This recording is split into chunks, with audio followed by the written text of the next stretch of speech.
Welcome to federal कमांजन। ये है chapter 1 का लेक्चर 3, जिसमें हम पढ़ने वाले हैं एसआई यूनिट्स। ये क्या होते हैं हम ये थोड़ी देर में लगते हैं, लेकिन अभी तक हमने पहले लो लेक्चर्स में सबसे पहले हमने पढ़ा कि यार फिज़िक्स क्या होती है, ब्रांचेस ऑफ फिज़िक्स क्या होती हैं।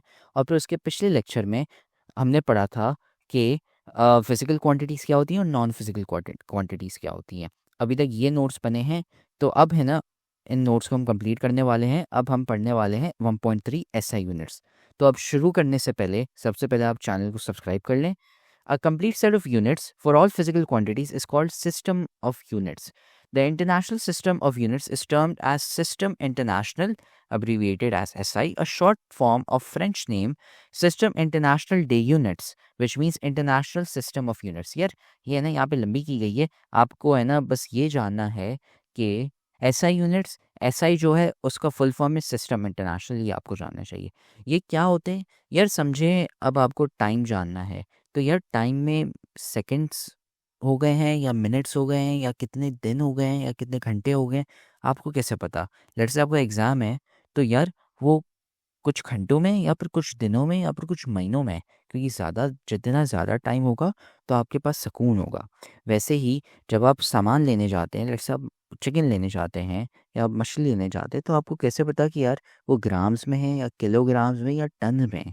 तो उसकी वजह से एसआई यूनिट्स बनाए गए हैं। और ये जो सिस्टम है ना, ये है ना फ्रेंच का सिस्टम है। जो आपके फ्रेंच है ना, उन्होंने ये सिस्टम बनाया है।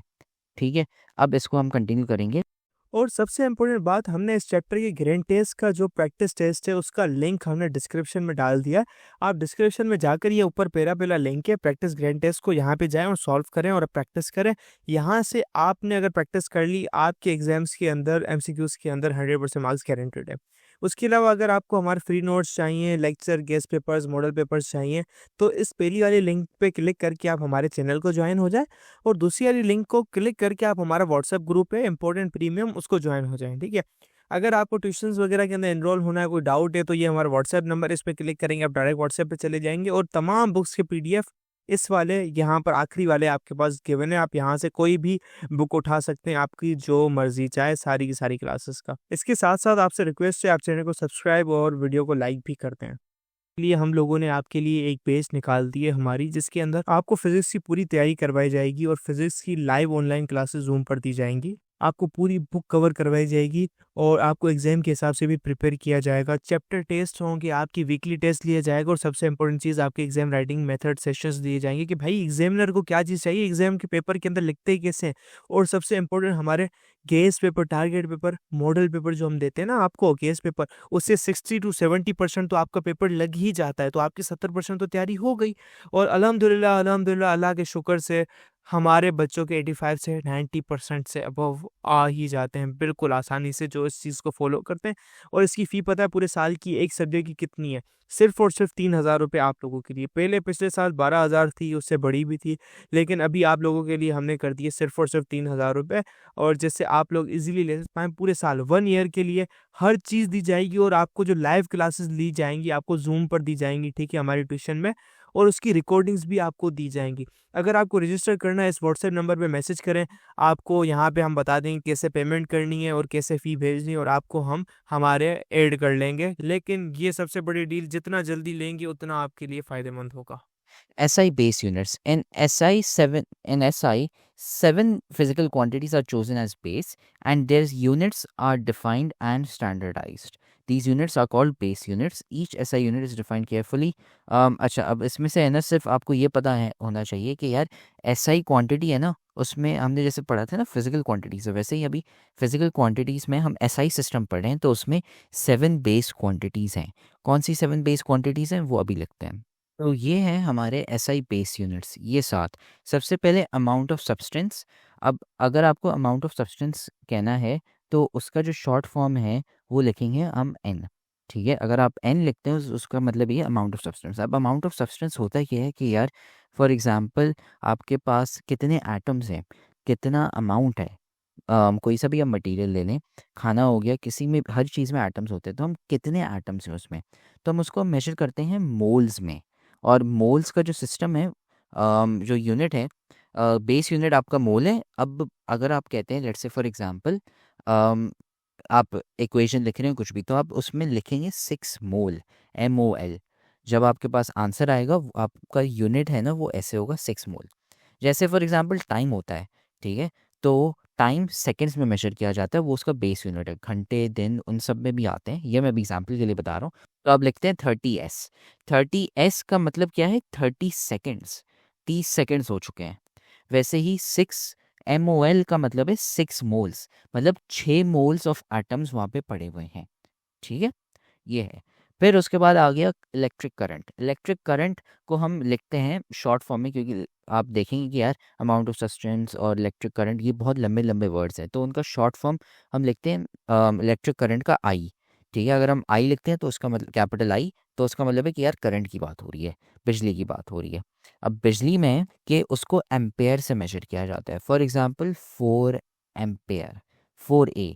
अब 4A का मतलब क्या है? 4 एम्पेयर, मतलब करंट है ना 4 एम्पेयर का जा रहा है, ठीक है। फिर उसके बाद आता है लेंथ, मतलब डिस्टेंस आप नापना चाहते हैं कि यहाँ से कितना दूर है, वो सब आपकी हाइट हो गई, बहुत सारी चीज़ें। तो उसको लेंथ को हम कहते हैं L, और उसको हम मेजर करते हैं मीटर में, ठीक है। तो उसको हम लिखेंगे एज 2M, और 2M का मतलब है 2 मीटर, ठीक है। मतलब एक इंसान है, वो 2 मीटर का है, उसकी हाइट 2 मीटर है। फिर उसके बाद आ गया लाइट इंटेंसिटी। लाइट इंटेंसिटी मतलब कितनी रोशनी है, कितनी लाइट है, उसको हम मेजर, उसको पहले सबसे रिप्रेजेंट करते हैं IV में, उसको हम लिखते हैं I सब्सक्रिप्ट V। फिर उसके बाद कैंडेला। कैंडेला उसका यूनिट है, मतलब कितनी रोशनी आ रही है, हम उसको कैंडेला में कहते हैं। For example 15 CD। 15 CD का मतलब ये है कि यार 15 कैंडेला की जितनी रोशनी आ रही है, ठीक है। फिर आ गया मास, मतलब कि कितना वजन है।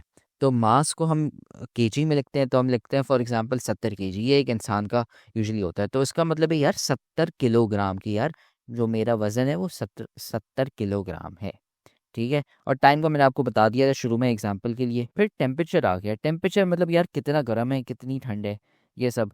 तो फॉर एग्जाम्पल इसको है ना, आपने देखा होगा कि यार सेल्सियस, फ़ारेनहाइट भी बहुत किए जाते हैं, लेकिन जो बेस यूनिट है ना वो है केल्विन, ठीक है।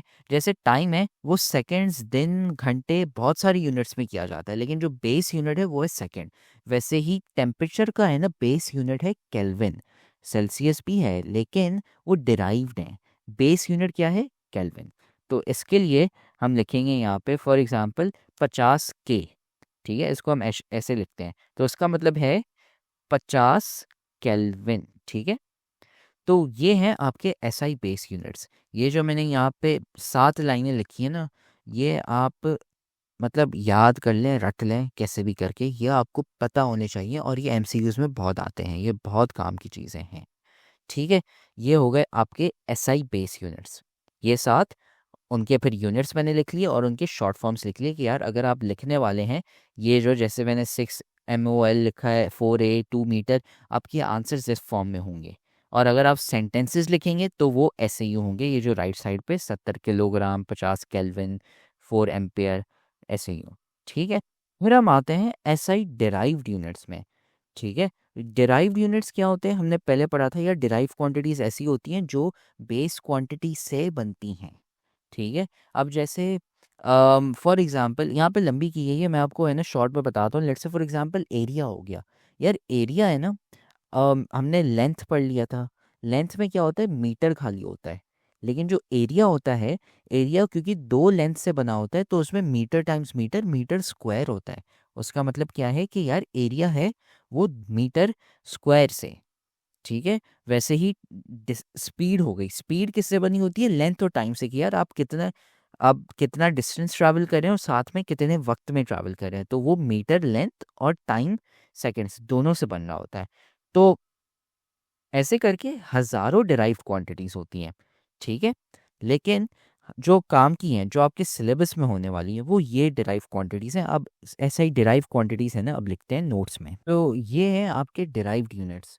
तो 8 डिराइव यूनिट्स आपके सिलेबस के पार्ट में हैं। अभी और भी ऐसे बहुत सारे डिराइव यूनिट्स हैं, लेकिन जो आपका सिलेबस है ना, उसमें सिर्फ 8 डिराइव यूनिट्स हैं।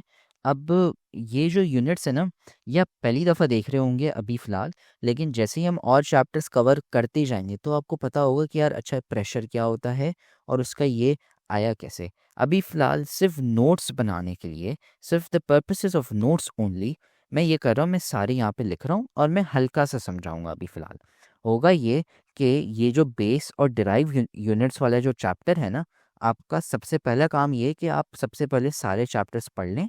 और जब आपने सारे चैप्टर्स पढ़ लिए होंगे, फिर आप इस बेस और डिराइव यूनिट्स वाले चैप्टर में आएंगे ना वापसी, तो आपको पता होगा कि अच्छा स्पीड और वेलोसिटी क्या होती है, एनर्जी क्या होती है, डेंसिटी क्या होती है, उसका ये केजी पर मीटर क्यूब कैसे आया। तो वो है ना, तब आपको ज़्यादा समझ आएगा जब आपने सारे चैप्टर्स पढ़ लिए होंगे, जिसमें आपने पढ़ लिया होगा कि यार एरिया, एनर्जी, फोर्स सब होते क्या है। लेकिन अभी फ़िलहाल सिर्फ नोट्स बनाने के लिए ये होती हैं आपकी एसआई डिराइव यूनिट्स। अगर आपको अभी समझ नहीं आया, आपको टेंशन लेने की ज़रूरत नहीं है। ये अभी आपको समझ आने भी नहीं चाहिए। अगर आपको आ रहे तो मतलब आप भाई जीते हो। लेकिन अगर आपको अभी समझ नहीं आ रहे, कोई मसला नहीं है, जब हम चैप्टर्स पढ़ेंगे आगे जाके तो आपको ये सारे समझ आ जाएंगे। अभी फ़िलहाल सिर्फ आप ये कर लें कि अपने नोट्स में ये वीडियो पॉज करके आप ये चीज़ें लिख लें कि यार अच्छा एक्सेलरेशन है, उसका यूनिट मीटर पर सेकंड स्क्वायर है, एरिया है उसका है स्क्वायर मीटर, डेंसिटी है उसका केजी मीटर पर क्यूब, और ऐसे यूँ करके। ठीक है, तो मैंने अपने नोट्स में लिख लिया और साथ में ये टेबल भी यहाँ पे बना हुआ है। तो इससे यार हमारी SI derived and base units ख़त्म हो जाते हैं। अगेन मैं आपको वापसी बता रहा हूँ, टेंशन लेने की ज़रूरत नहीं है अभी फ़िलहाल। अगर आपको समझ नहीं आया है, अगर आपको समझ आ गया तो आप जीते हो, लेकिन समझ नहीं आया कोई मसला नहीं, क्योंकि ये अभी फ़िलहाल मैं सलाम देना चाहता हूँ जिसने भी किताब लिखी है, लेकिन ये है ना बाद में, हमें ये है ना बाद में कवर होना चाहिए। जिसने भी किताब लिखी है उसने गलत जगह पे ये डाला है। होगा ये कि आप जब सारे चैप्टर 9 चैप्टर पढ़ लेंगे, उसके बाद जब आप ये पढ़ेंगे तो आप बोलेंगे आह ये तो सबसे आसान चीज़ है। तब आपको बहुत ही आसानी से समझ आ जाएगा। अभी आपको पता नहीं है कि यार डेंसिटी क्या होता है, प्रेशर क्या होता है, ये सब नहीं पता। जब आप डिटेल में पढ़ोगे तो आपको समझ आएगा कि यार इनके यूनिट्स और ये सब क्या होते हैं, क्यों होते हैं। ठीक है, तो अभी फ़िलहाल टेंशन ना लें। ठीक है, और अभी फ़िलहाल है ना सिर्फ आप ये याद रख कर लें कि यार ये क्वांटिटी कौन सी है और उसका यूनिट क्या है, सिंबल क्या है। ठीक है, तो इससे हमारा 1.3 ख़त्म हो गया। अगले लेक्चर में हम 1.4 शुरू करेंगे, जिस